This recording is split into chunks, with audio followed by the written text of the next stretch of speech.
Doctor doctor YS Vivekananda హత్య కేసుకు సంబంధించి దర్యాప్తు ముగిసింది.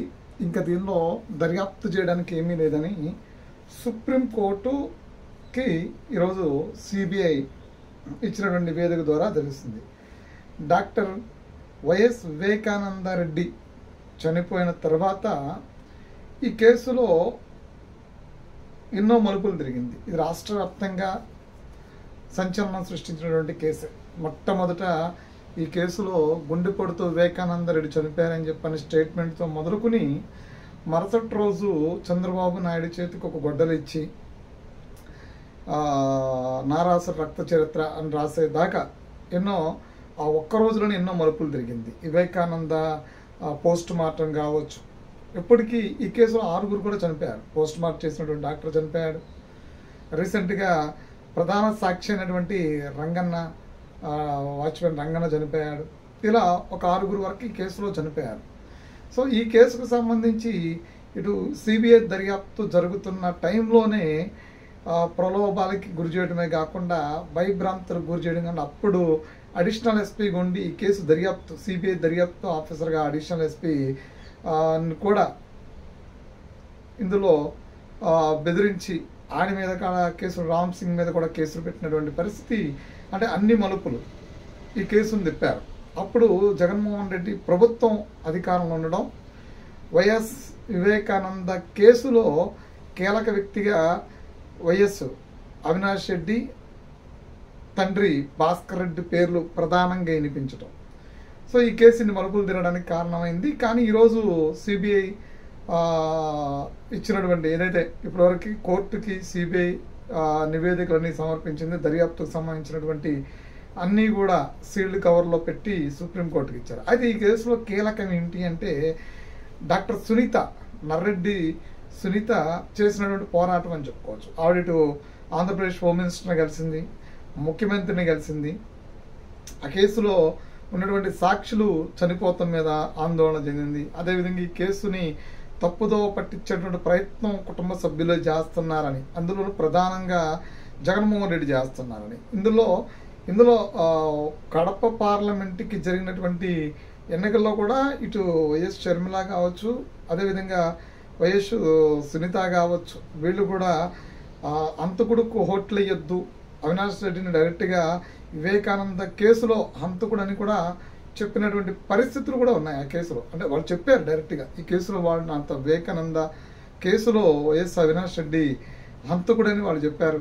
జోలు పెట్టి అడుక్కుంటున్నామని కూడా పాపం ఆడపిల్లలు ఇద్దరూ కూడా రోడ్డు మీదకి వచ్చి అడిగినటువంటి పరిస్థితి కూడా ఆ రోజు ఎన్నికల 2024 సార్వత్రిక ఎన్నికల్లోనే కడప పార్లమెంటు నుంచి వైఎస్ షర్మిల పోటీ చేస్తుండగా జరిగినటువంటి సందర్భం. అంటే ఈ కేసులో ఎన్నో మలుపులు, ఎంతో ఉత్కంఠత, ఈ ఉత్కంఠత ఇవన్నీ కూడా కొనసాగాయి, భారీగానే కొనసాగాయి. ఒక సస్పెన్స్ పాన్ ఇండియా సినిమాకి జరిగినంత ఇది జరిగింది. కేసులో చనిపోవడం కానీ, దస్తగిరి అప్రూవర్గా మారిన తర్వాత కేసు తీసుకున్నటువంటి యూటర్న్ కానీ, కేసు అప్రూవర్గా మారినటువంటి దస్తగిరి చెప్పినటువంటి వాంగ్మూలం ప్రకారం విచారణ జరిగినప్పుడు కూడా జగన్మోహన్ రెడ్డిలో స్పందన లేకపోవటం, ఆ గవర్నమెంట్లో ఉండి వైఎస్ అవినాష్ రెడ్డిని కాపాడేదానికి ఢిల్లీ చుట్టూ తిరగడం, ఈ కేసు మీద తప్పుడు కేసులు మరలా కేసు దర్యాప్తు ఆఫీసర్ మీద తప్పుడు కేసులు పెట్టడాలు ఇవన్నీ కూడా వైఎస్ మోహన్ రెడ్డి గవర్నమెంట్లో జరిగినటువంటి పరిస్థితులు. సో అప్పుడే ఇవి తీవ్రంగా వ్యతిరేకించారు. ఇటు షర్మిల కావచ్చు, అటు సునీత కావచ్చు, ఈ అంశాన్ని చాలా తీవ్రంగా వ్యతిరేకించారు. పక్క తండ్రి చనిపోయిన బాధలో మేమున్నాము, మరో పక్క మీరు హంతకులకి సపోర్ట్ చేస్తున్నారు అని చెప్పాను. సొంత అన్న ముఖ్యమంత్రిగా ఉండి కూడా న్యాయం జరగలేదు అనేది కూడా అనేక సందర్భాల్లో వాళ్ళు చెప్పినటువంటి పరిస్థితి కూడా చూసాం.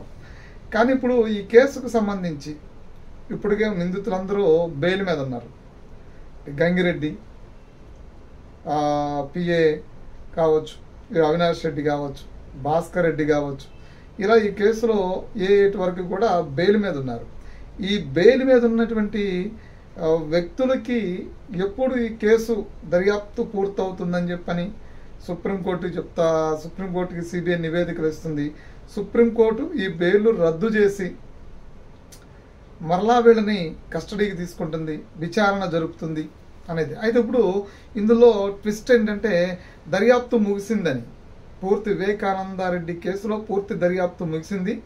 తదుపరి ఆదేశాలు ఇస్తే సుప్రీంకోర్టు తదుపరి ఆదేశాలు ఇస్తే ఆదేశాల ప్రకారం నిందితులపై చర్యలు తీసుకుంటామని చెప్పని సిబిఐ చెప్పడం. ఇది సునీత న్యాయ పోరాటం కోసం వెళ్ళింది. న్యాయ పోరాటం కోసం వెళ్ళి ఆమె సుప్రీంకోర్టు మెట్లెక్కి సుప్రీంకోర్టు నుంచి సిబిఐ దర్యాప్తు తీసుకొచ్చుకుంది ఆవిడ. అంతకుముందు ముఖ్యమంత్రిగా చంద్రబాబు నాయుడు ఉన్నప్పుడు ఈ మర్డర్ జరిగితే ఆయన సిట్ దర్యాప్తు చేశారు. ఈలోపు ఎన్నికలు వచ్చాయి.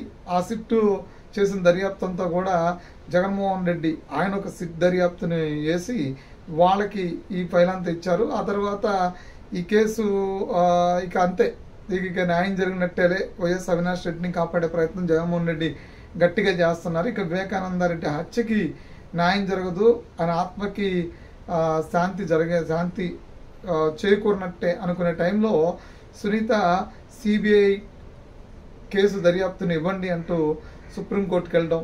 సుప్రీంకోర్టు ఆవిడ ఇచ్చినటువంటి స్టేట్మెంట్స్ ఆవిడ ఇచ్చినటువంటి ఆధారాల ప్రకారం సిబిఐ దర్యాప్తుకి సుప్రీంకోర్టు ఇవ్వడం. సిబిఐ అధికారులు ఆంధ్రప్రదేశ్కి రావడం. దాదాపు చాలా కాలం 3 నుంచి 4 నెలల పాటు సిబిఐ దర్యాప్తు ఈ కేసులో చేయడం.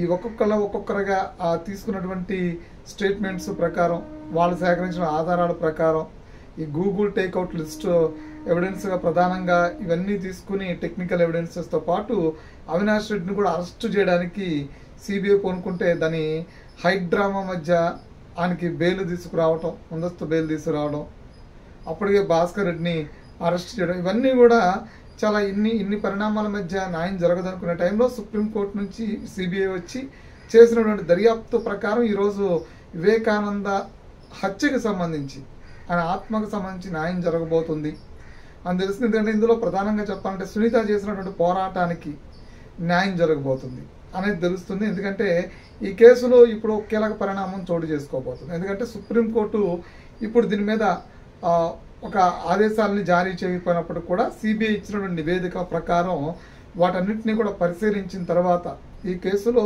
కీలక వ్యక్తులు నిందితులు ఎవరైతే ఉన్నారో వాళ్ళు ఎంత క్రూరంగా చంపారో వాళ్ళు ఇచ్చినటువంటి రిపోర్ట్లు ఆ నివేదికల ప్రకారం పరిశీలించిన తర్వాత సుప్రీంకోర్టు మళ్ళా సిబిఐ కొన్ని ఆదేశాలు ఇచ్చేటువంటి అవకాశం ఉంది. ఆదేశాలు ఏంటి అంటే ఇటు అవినాష్ రెడ్డితో పాటు కలిపి ఎంతమంది అయితే నిందితులు ఇప్పుడు ఈ కేసులో నిందితులుగా చేర్చబడ్డారో, ఎంతమంది అయితే బెయిల్ మీద ఉన్నారో వాళ్ళ బెయిల్ రద్దు చేయడానికి ఆ బెయిల్ సుప్రీంకోర్టు రద్దు చేసి ఆదేశాలు జారీ చేస్తుంది. ఆదేశాల ప్రకారం వీళ్ళందరినీ కూడా కస్టడీకి తీసుకునేటువంటి అవకాశం ఉంది. అంటే మరలా రిమాండ్కి పంపేటువంటి అవకాశం ఉంది.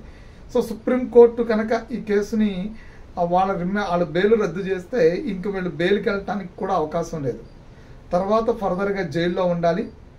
ఆ తర్వాత మరలా బెయిల్ పిటిషన్లు వేసుకుని బయటికి రావాలి. అయితే ఇప్పటికే ఈ కేసు ప్రూవ్ అవుతుంది కాబట్టి అయ్యింది కాబట్టి మరి అంటే లోతైన దర్యాప్తు జరిగి షార్ట్ షీట్లన్నీ చాలా గట్టిగా సిబిఐ నుంచి వేశారు కాబట్టి ఈ కేసులో ట్రయల్ తీసుకుని నిందితులకి శిక్ష విధించేటువంటి అవకాశం ఉందని కూడా న్యాయ నిపుణులు అంటే నిందితులకి శిక్ష వేసే అవకాశం ఉంది. ఎందుకంటే ప్రత్యక్షంగా అన్ని ఆధారాలు కూడా కోర్టు ముందు ఉంచబడ్డాయి కాబట్టి కోర్టు ముందు అన్ని ఆధారాలు ఉండి దాని మీద ట్రయల్ జరిగితే కనుక శిక్ష వేయడానికి పెద్ద కాలం ఏం పట్టకపోవచ్చు. కానీ ఇప్పుడైతే ఇమీడియట్గా బెయిల్ అయితే రద్దయ్యేటువంటి అవకాశం చాలా స్పష్టంగా కనిపిస్తుంది.